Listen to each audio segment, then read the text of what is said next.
बिस्मिल्लाहिर्रहमानिर्रहीम। फ़हीम महबूब आपसे मुखातब है।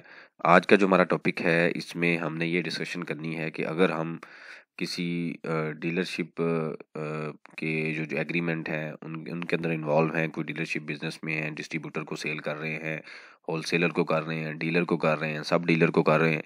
तो इससे पहले हमने एक लेक्चर देखा था जिसमें हमने देखा कि अगर हम अनरजिस्टर्ड को सेल करेंगे जो कि 10 मिलियन मंथली से ऊपर होगी तो हम हमारे ऊपर पेनल्टी है, और अगर 100 मिलियन एनुअल से ऊपर होगी फिर भी हमारे ऊपर पेनल्टी है। तो ये हमने ऑलरेडी जो टॉपिक है ये डिस्कस किया हुआ है उस केस में, जो सेल टैक्स की ये पॉइंट था सेल टैक्स के केस में।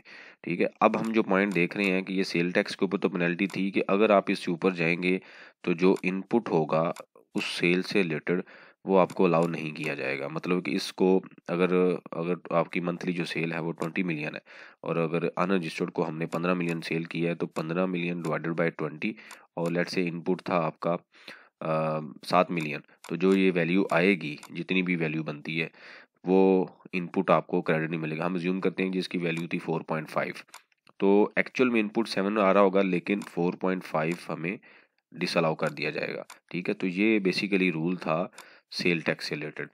अब ये जो रूल था सेल टैक्स में भी ये कंडीशन लगा दी गई है। अब हम जब स्टडी करने लगे हैं ये इनकम टैक्स में, यानी चूंकि सेल टैक्स और इनकम टैक्स दो डिफरेंट अथॉरिटीज़ हैं, दो डिफरेंट रूल्स हैं, तो इसलिए अभी अभी हम जो स्टडी करने लगे हैं वो इनकम टैक्स का रूल स्टडी करने लगे हैं कि अगर हम सेल करेंगे अनरजिस्टर्ड को तो हमारे ऊपर क्या पेनल्टी हो सकती है। ठीक है, अब अनरजिस्टर्ड की कंडीशन में भी जो उसने 3-4 चीज़ें मेंशन की हैं उन सारी चीज़ों को वन बाय वन हम स्टडी करते हैं। अच्छा, ये सेक्शन था 108 बी। ठीक है, ए और जो बी है। ठीक है, अभी हम जो स्टडी करने लगे हैं ये बी स्टडी करने नहीं हमारे रेलिवेंट है। 2019 का जो बजट था, फाइनेंस एक्ट था, उसके अंदर इसको प्रूव कर दिया गया था, यानी कि उसमें ये ऐड हुआ था। अब ये क्या है, इसका सेक्शन का नाम है transaction under dealership agreement where a person supplies product listed in the third schedule. इसको जरा ध्यान से समझ लीजिएगा।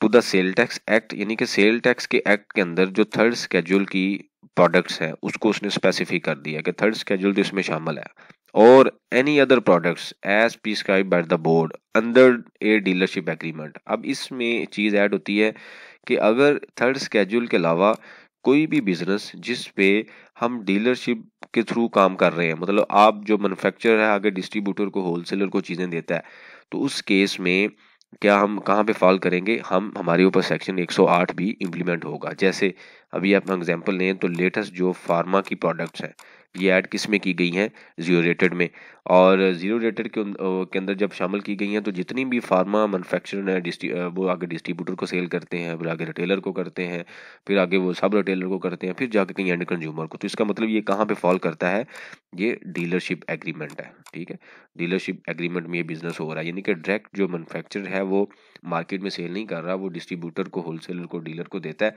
वो आगे सेल करता है। ठीक है, ये चीज़ आपने ये देखना है। अब क्या वो कहता है कि the dealer who are not registered under sale tax act 1990 and are not appearing in the active taxpayer list under this ordinance. मतलब ये है, ये जो ऑर्डिनेंस है ये किससे रिलेटेड है, इनकम टैक्स से रिलेटेड। उसने ये कह दिया है कि भाई उसके पास अगर सेल एनटीएन नंबर है और सेल टैक्स नंबर भी है, अगर तो दोनों की वो कंप्लाइंस कर रहा है तो इसका मतलब ये है कि वो ओके है, वो एक्टिव है, यानी कि सेल टैक्स में भी एक्टिव है, इनकम टैक्स में भी एक्टिव है। अगर वो किसी वजह से एनटीएन की कंप्लाइंस तो कर रहा है, एसटीआरएन की नहीं कर रहा, तो वो किस में शामिल होगा, इनएक्टिव में। ठीक है, इसका मतलब ये हुआ कि वो डिस्ट्रीब्यूटर जिसको आप सेल करेंगे उनका आपने एनटीएन का स्टेटस भी देखना है कि क्या वो एक्टिव है, फाइलर है, और सेल टैक्स भी देखना है कि वो उसकी कंप्लाइंस 100% होनी चाहिए। ठीक है, अगर वो किसी केस में नहीं है, ठीक है, तो 50% बिलो की जो कंप्लाइंस है ये नॉर्मली एक्सेप्टेबल नहीं होती। ठीक है, मतलब बिजनेस के अंदर कुछ लोग ये कहते हैं कि आपकी कंप्लाइंस 100% होनी चाहिए सेल टैक्स में। जब आप ऑनलाइन जाके हम देखेंगे तो 100% होनी चाहिए, जैसे गवर्नमेंट इंस्टीट्यूट है। लेकिन आप उनको यही कहें कि भाई आपकी कंप्लाइंस 50% से नीचे नहीं होनी चाहिए फॉर द सेफर साइड। तो ये कंप्लाइंस कब चेंज होती है कि जब आप लास्ट 6 मंथ की रिटर्न फाइल नहीं करते तो हमारा जो कंप्लाइंस स्टेटस है वो आस्ता आस्ता चेंज होता जाता है। अच्छा, एनीवेज, अब पॉइंट वो ये कहता है कि भाई सेल टैक्स और इनकम टैक्स में एक्टिव होना चाहिए, तो फिर वो कंसीडर किया जाएगा ये रजिस्टर्ड है, यानी कि ये एक्टिव है। अगर वो नहीं है तो पेनल्टी क्या है, मेन क्वेश्चन ये है। ठीक है, अब उसके लिए मैं एक आपको डायग्राम दिखाता हूँ, उसको हम स्टडी कर लेते हैं। बल्कि यहीं पे हम एग्जाम्पल बनाते हैं। फॉर एग्जाम्पल ये थोड़ा सा टेक्निकल पॉइंट है, इसको ध्यान से समझ लीजिएगा, ठीक है। अब पॉइंट ये है कि जी ये है मैन्युफैक्चरर, बल्कि हम यहाँ से इसको ओपन कर लें। फॉर एग्जाम्पल एक मैन्युफैक्चरर है, ठीक है। मैन्युफैक्चरर ने क्या किया, जो प्रोडक्ट्स थी उसकी एक प्रोडक्ट थी, प्रोडक्ट ए, जिसकी प्राइस थी 1 लाख। हम ज्यूम करते हैं कि ये प्राइस है, यानी कि जो सेल प्राइस है उसकी, ठीक है, 1 लाख प्राइस है, ठीक है। उसके बाद क्या हुआ कि उसने सेल की डिस्ट्रीब्यूटर को,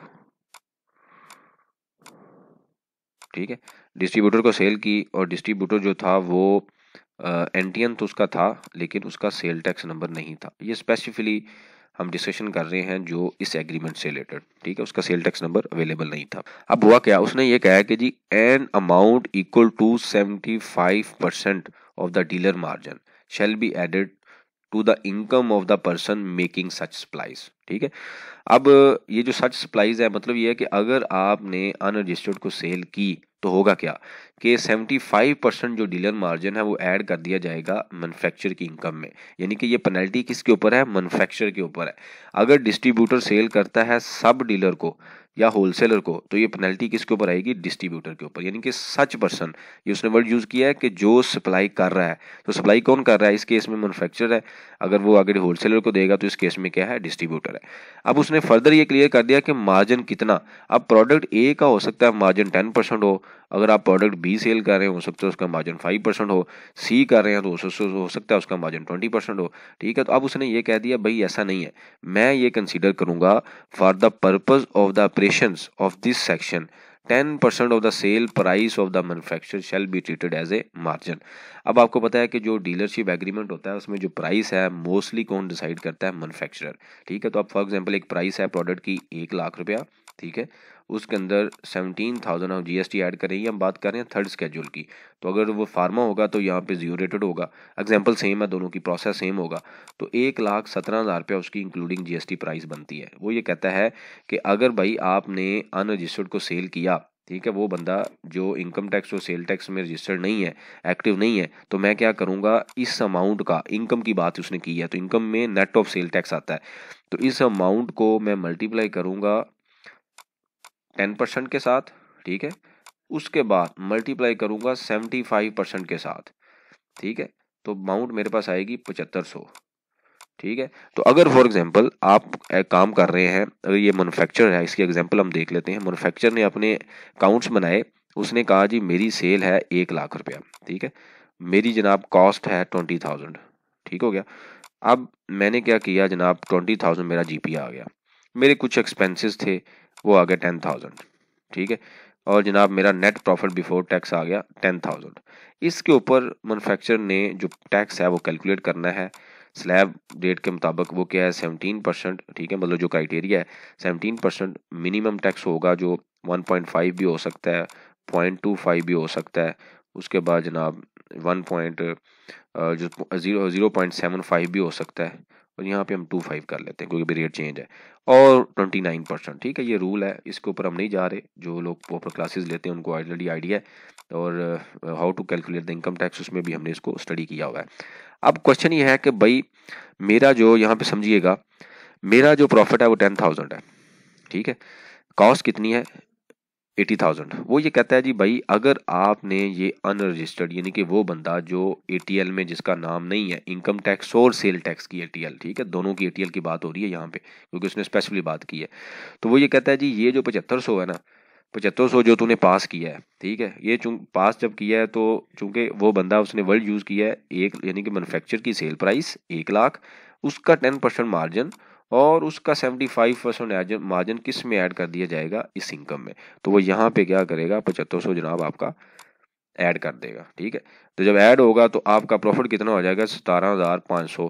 तो अब आप टैक्स किसके ऊपर देंगे, 17,500 के ऊपर, 10,000 के ऊपर नहीं देंगे।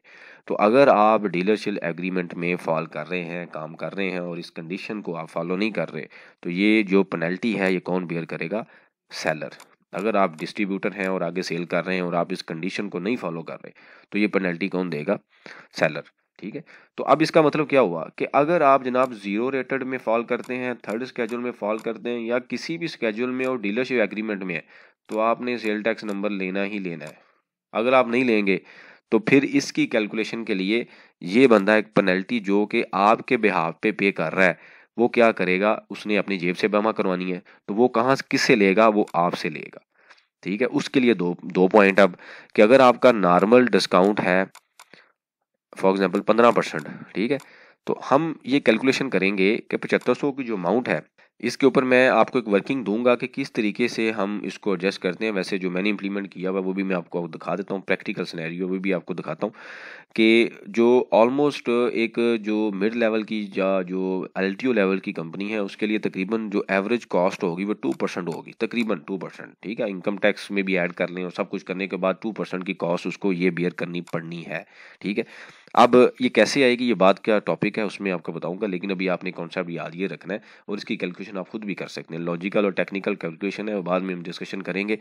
अगर आपने पॉलिसी इशू की, आपने कहा जी मेरा डिस्काउंट है 15%, लेकिन साथ ही पॉलिसी में आपको मेंशन करना पड़ेगा कि अगर आपका नाम एनटीएन यानी कि इनकम टैक्स और सेल टैक्स की लिस्ट में शामिल नहीं है तो मैं आपको डिस्काउंट दूंगा 13%। ठीक है, समझ गए। तो जब आप 13% देंगे तो होगा क्या कि वो जो 2% आपने कम दिया है डिस्काउंट, एक्चुअल में आपका डिस्काउंट वही होगा। मतलब आप एक्चुअल में जो बुक्स में डिस्काउंट अपना शो करेंगे वो होगा क्या कि आपकी यहाँ पे इनकम थी 1 लाख। ठीक है, 1 लाख कितने डिस्काउंट के ऊपर थी, 15% के ऊपर। तो अब आप जब 13% देंगे तो आपकी जो इनकम होगी 1,02,000 रुपया होगी। ठीक है, तो जो एडिशनल 2,000 होगा जो कि आपकी इनकम नहीं थी अगर आप सेल टैक्स और इनकम टैक्स में रजिस्टर्ड बंदे को सेल करते, लेकिन अब चूंकि वो बंदा इनकम टैक्स और सेल टैक्स में एक्टिव नहीं है तो 2,000 जो आप एडिशनल ले रहे हैं ये एडिशनल आप किसको पे कर देंगे, उसके बिहाफ पे जो पेनल्टी एफबीआर को पे कर देंगे। तो आपने अपनी पॉकेट से पे नहीं किया, आपने डिस्काउंट के थ्रू इसको मैनेज कर लिया कि मैंने 13% 15% देना था, चूंकि तुम रजिस्टर्ड नहीं हो, आप रजिस्टर्ड नहीं है, तो मैं कितना दूंगा 13%। ठीक है, अब इस चीज को अगर आप देखें तो जो मैंने इंप्लीमेंट किया हुआ है, मैंने एक क्लियरली पॉलिसी अनाउंस की है। ठीक है, ये एक पॉलिसी है चैंग होंग रुबा की जो मैं मंथली शेयर करता हूँ, उसके अंदर मैंने मेंशन किया है, ये आप देखें तो लिखा हुआ है कि अगर आप अनरजिस्टर्ड हैं, ठीक है, सेल टैक्स में गैर रजिस्टर्ड शुदा डीलर हजरात को मुदज्जल वाला पॉलिसी डिस्काउंट में से 2% कम डिस्काउंट मिलेगा। कि जो भी डिस्काउंट आपका मिलता है भाई आपको आपको 2% कम मिलेगा। क्यों, आपके बिहाफ पे मैंने पेनल्टी पे करनी है। ठीक है, इसको अगर मैं थोड़ा सा जूम करूं तो ये देखें पॉइंट नंबर 2 बड़ा क्लियरली मैंने मेंशन किया हुआ है। तो अगर ये रूल आपको नहीं पता तो आप काम तो कर रहे हैं, इजीली कर रहे हैं, सही कर रहे हैं, सारी चीज़ें सही जाएंगी, लेकिन साल के एंड पे जाके या जब आपको नोटिस आएगा तो इस सेक्शन के अकॉर्डिंगली आपको एक बड़ी अमाउंट पेनल्टी की फॉर्म में पे करना पड़ेगी जो कि आप अपनी पॉकेट से पे करेंगे। तो एक बहुत बड़ा रिस्क है, अगर आपको पता है और आप मैनेज कर रहे हैं तो बड़ी अच्छी बात है, लेकिन अगर आप नहीं कर रहे तो आज ही इस चीज़ को इम्प्लीमेंट करें अपनी। अगर आप बिजनेसमैन हैं तो इसको अपने बिजनेस में इसको इम्प्लीमेंट करें, अगर आप जॉब कर रहे हैं तो अपनी मैनेजमेंट को इन्फॉर्म करें, क्योंकि उसकी रीज़न ये है कि अगर ये आप इम्प्लीमेंट नहीं करते तो वन फाइन डे जब नोटिस आएगा तो आपके लिए एक बड़ी अमाउंट पे करनी पड़ेगी जो कि आपने कस्टमर से लेनी थी, क्योंकि कस्टमर को 15% भी डिस्काउंट दे रहे हैं और यहाँ पे आके पेनल्टी भी देंगे। तो अब आपको पता है भाई कस्टमर आपका सेल टैक्स में रजिस्टर्ड नहीं है, तो मैंने तो अपनी जेब से पे नहीं करना, तो आप क्या करेंगे, आप उसको डिस्काउंट कम देंगे। जब कस्टमर को डिस्काउंट कम मिलेगा तो वो 1 2 4 5 महीने वेट करेगा, एट द एंड वो कहेगा भाई 2% मेरा बच जाएगा। आप उसको गाइड भी करें, एक्सप्लेन भी करें कि इसमें कोई इशू नहीं है, क्योंकि मैन्युफैक्चर थर्ड स्केड्यूल के केस में अगर वो रजिस्टर्ड हो भी जाता है तो मसला नहीं है, जीरो रेट के केस में भी रजिस्टर्ड हो भी जाता है कोई इशू नहीं है, क्योंकि जस्ट उसने सेल टैक्स नंबर लेना है। तो मैं सब डिस्ट्रीब्यूटर डीलर को सजेस्ट करता हूँ कि आप अगर Tier 1 के रिटेलर हैं और डिस्ट्रीब्यूटर हैं, होलसेलर हैं, तो जीएसटी नंबर लाजमी लें। अगर आप नहीं लेंगे तो आप देखें बिजनेस के लिए 2% जिन लोगों को पता है आपको डिस्काउंट कम मिलेगा, जैसे जैसे कि इस केस में 2% हम डिस्काउंट कम दे रहे हैं, मैं कम दे रहा हूँ डिस्काउंट के भाई मैंने पेनल्टी पे करनी है, मैं क्यों आपको डिस्काउंट दूँ। ठीक है, तो जब आपका इसमें अब इसमें होता क्या है कि कुछ टाइम के बाद वो लोग रजिस्टर्ड हो जाते हैं, क्योंकि उनके ऊपर एक एडिशनल डिस्काउंट नहीं मिल रहा होता, तो जब उनको मिलेगा तो वो रजिस्टर्ड हो जाएंगे, वो कहेंगे भाई हम रजिस्टर्ड होंगे तो हम मिल भी जाएगा। तो ये पॉलिसी, ये डॉक्यूमेंट, ये जो रूल है इसको इम्प्लीमेंट करें। अगर आप इससे अवेयर हैं अच्छी बात है, नहीं है तो इसको आप इम्प्लीमेंट करें ताकि एक बड़ी पेनल्टी से आप बच सकें। इससे रिलेटेड कोई क्वेश्चन हो तो आप कमेंट्स बॉक्स में मेंशन करें, उसके ऊपर हम ओपन डिस्कशन करेंगे। आजकल जो मैंने पहले एक टॉपिक बनाया था फार्मास्यूटिकल के ऊपर कि फर्दर टैक्स अप्लाई होना है या नहीं होना, उसके ऊपर सेपरेट एक डिस्कशन होगी कि अगर हम क्लियरली देखें तो रूल के मुताबिक नहीं चार्ज होगा। ठीक है, उसमें फर्दर टैक्स नहीं चार्ज होगा, लेकिन फर्दर टैक्स के साथ साथ ये जो 2 या 3% की कॉस्ट निकलेगी इसको मैंने बेसिकली उसके साथ लिंक किया था, लेकिन वो शायद अंडरस्टैंडिंग में या कम्युनिकेशन में कोई इशू आया, जिसकी वजह से काफ़ी लोगों के मैसेज भी आए, क्वेश्चन भी आए कि जी वो 33% चार्ज होना था, लेकिन मेरा जो पर्पज़ था वो डिफरेंट था। वहाँ पे मैंने एक्सप्लेन भी किया था कि नेक्स्ट लेक्चर में हम डिस्कस करेंगे, तो ये नेक्स्ट लेक्चर है। मेरी जो कॉस्ट है वो 2% है। हो सकता है आप जब कैलकुलेशन करेंगे पेनल्टी की तो आपकी कॉस्ट 3% निकला है। तो बेसिकली मैंने वो चीज़ लिंक की थी, और उसके ऊपर फर्दर टैक्स के ऊपर जीरो डेटेड के ऊपर जो प्रोडक्ट्स हैं फार्मा की, उसके ऊपर 3% चार्ज नहीं होना, ये भी क्लियर हो चुका है। जिसमें SRO 647 था, 585 था, और उसके बाद लेकिन उसमें एक कंडीशन है जिसके ऊपर अभी क्लियर प्रोसीजर रूल्स आ रहे हैं कि वो जो भी कंपनी है या जो प्रोडक्ट है डायरेक्ट एसोसिएट के साथ, इनके फास्ट एंड फार्मा जो सॉफ्टवेयर है उसके साथ एसोसिएट होनी चाहिए। अगर नहीं होगी तो आपको 3% भी देना पड़ेगा, लेकिन इसके ऊपर भी डिबेट्स हैं, डिस्कशंस हैं। कोई क्लैरिटी आएगी तो मैं लाजमी अपडेट करूंगा। इससे रिलेटेड कोई क्वेश्चन हो, इस टॉपिक से रिलेटेड, तो आप मेंशन करें, उसके ऊपर हम ओपन डिस्कशन करते हैं जाके, ताकि जो लर्निंग का प्रोसेस है ये कंटिन्यू रहे। थैंक यू वेरी मच, जज़ाकल्लाह।